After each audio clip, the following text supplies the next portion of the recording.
Have you been thinking about getting the new iPhone after all of the hype has died? Well, I have had the 14 Pro for the last 3 months, and here is what I have to say. All the news and articles that you have seen have been talking only about two features of the new phones, the new cameras and the dynamic island. This has definitely been the feature that caught my eye. The day I got it, I had to test them all out, like calling, playing music, muting ringtones, and so on. But I must say the first few weeks weren't that great, because there were a few bugs that would pop up on a usual basis. Like for example, a large majority of early customers were experiencing the dynamic island getting stuck on the side or even taking up half of the screen. But as always, Apple was quite quick to respond with iOS 16.1, fixing pretty much all of those bugs and making the phone way more endurable to use. By the way, by far my favorite feature of iOS 16 has been the overhauled lock screen system. With so much customization, the possibilities are endless. Well, until you hit that hard limit of 200 wallpapers. I can't imagine going back to 60Hz after switching to a high refresh rate on all of my devices. Plus, the screens can go all the way up to 2000 nits, which is so good that I only now remembered that this was actually a new feature, because in the last 3 months it never came to my mind that I would need a little bit more brightness. The screens also have great colors, which I appreciated when editing photos these new cameras took. But we will get to that a bit later. I was at first quite hesitant when picking up the new space black color, since it looked a bit too grey and looked way too similar to last year's models. But only once I got it into my hands, I could appreciate how the phone changes tone when light was shining at it from different angles. I do really appreciate the design of the phone, and I'm quite excited to see how Apple is gonna differentiate the new 15 series coming out this year. One detail that I didn't think I would appreciate as much are the haptics. I hadn't missed a single call when I had it in my pocket,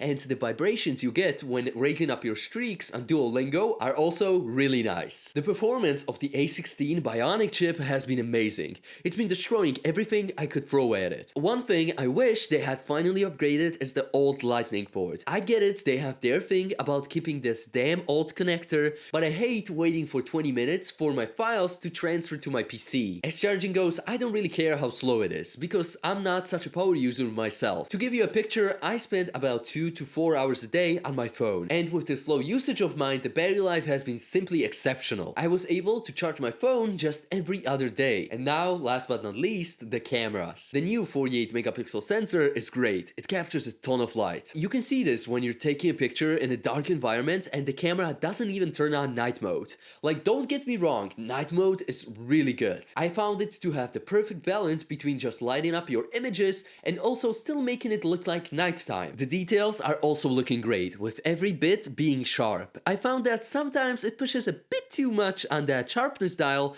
but in most cases you are definitely getting a photo that's worth sharing. And if you want to spice it up a bit, you can shoot in that new RAW mode to have a little play around with your pictures in Lightroom. But I found myself only using this when I knew I would actually edit the photo, since they went all the way up to 100 megabytes. I found the ultra-wide camera to be a great tool for getting a broader view of every situation, when I wanted to show someone where I'm at or capturing the finest details with that macro mode. This was definitely the lens that opened up my eyes to new possibilities in photography, but nothing in my opinion beats that focal length of 85mm when it comes to cameras, and the telephoto lens comes darn close with 77mm. It gives the subject so much presence, making it the true highlight of the photo. Sometimes the processing went a bit too far again when going past 3x, when some text became unreadable, and we don't even have to waste time talking about the video on the iPhone. It's the best there is right now, and nothing comes even close, and especially to the consistency and reliability with a great microphone, which is definitely the best combination for social media. Also, I forgot to mention the new action mode, which quite honestly I only used when filming the clips for my first review,